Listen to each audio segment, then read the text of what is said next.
বনি ইসরাইলের মাঝে তিনজন ব্যক্তি ছিল।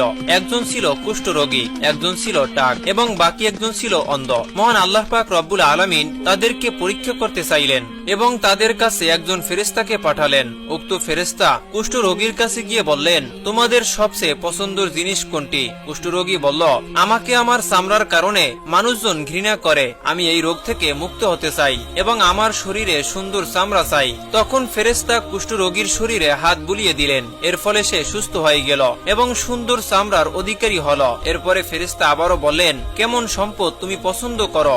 সে বলল, উট অথবা গরু। তখন ফেরেশতা তাকে একটি গর্ভবতী উট উপহার দিলেন এবং বললেন, মহান আল্লাহ পাক রব্বুল আলামিন তোমার এই সম্পদে বরকত দিন। তারপর ফেরেশতা টাক ব্যক্তির কাছে উপস্থিত হয়ে বললেন, তোমার সবচেয়ে পছন্দের জিনিস কোনটি? টাক ব্যক্তি বলল, এই টাকের কারণে মানুষ আমাকে ঘৃণা করে, আমি এই টাক থেকে মুক্তি চাই এবং সুন্দর চুল চাই।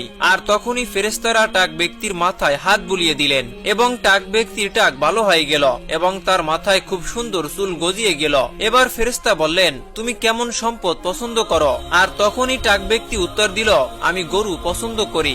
এরপরে ফেরেশতা টাক ব্যক্তিকে একটি গর্ভবতী উট উপহার দিলেন এবং বললেন, মহান আল্লাহ পাক রব্বুল আলামিন তোমার এই সম্পদে বরকত দিন। এবার ফেরেশতা অন্ধ ব্যক্তির কাছে এসে বলল, তুমি মহান আল্লাহ তাআলার কাছে কি চাও?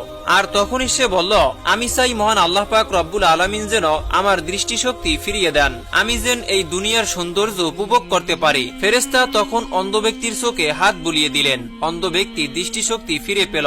এবার ফেরেশতা বলল, তুমি কেমন সম্পদ পছন্দ করো এবং কেমন সম্পদ চাও? অন্ধ ব্যক্তি বলল, আমি ছাগল চাই। ফেরেশতা তখন অন্ধ ব্যক্তিকে একটি ছাগি উপহার দিলেন, যে ছাগি অধিক পরিমাণে বাচ্চা প্রসব করে। এরপরে উট, গাভী এবং ছাগলের বাচ্চা হলো এবং উক্ত তিন ব্যক্তি প্রচুর পরিমাণে উট, গরু এবং ছাগলের মালিক হল।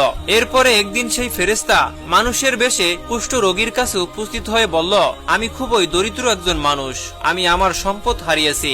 আজ মহান আল্লাহ তাআলা ব্যতীত এমন কেউ নেই যার সাহায্যে আমি গন্তব্যে পৌঁছতে পারি। মহান আল্লাহ পাক রব্বুল আলামিন তোমাকে সুন্দর রং, সুন্দর ত্বক এবং সম্পদ দান করেছেন। মহান আল্লাহ তাআলার সেই দান থেকে আমাকে একটি উট দাও, যাতে আমি আমার গন্তব্যে পৌঁছতে পারি। এরপরে ফেরেশতা আরো বললেন, আমি তোমাকে চিনতে পেরেছি, তুমি একজন কুষ্ঠরোগী ছিলে, মানুষেরা তোমাকে ঘৃণা করত, তুমি নিঃস্ব ছিলে, মহান আল্লাহ তাআলা তোমাকে এই সমস্ত সম্পদ দান করেছেন। তখন কুষ্ঠরোগী অহংকারী কণ্ঠে বলল, আমার এই সমস্ত সম্পদ আমি আমার পূর্বপুরুষদের নিকট থেকে পেয়েছি। তখনই ফেরেশতা বললেন, তুমি যদি মিথ্যাবাদী হও তবে মহান আল্লাহ পাক রব্বুল আলামিন যেন তোমাকে আবারও আগের মতো করে দেন। এরপরে ফেরেশতা টাক ব্যক্তির কাছে মানুষের রূপে উপস্থিত হয়ে কুষ্ঠরোগীকে যা বলেছিলেন সেটাই বললেন। টাক ব্যক্তি অহংকারী কণ্ঠে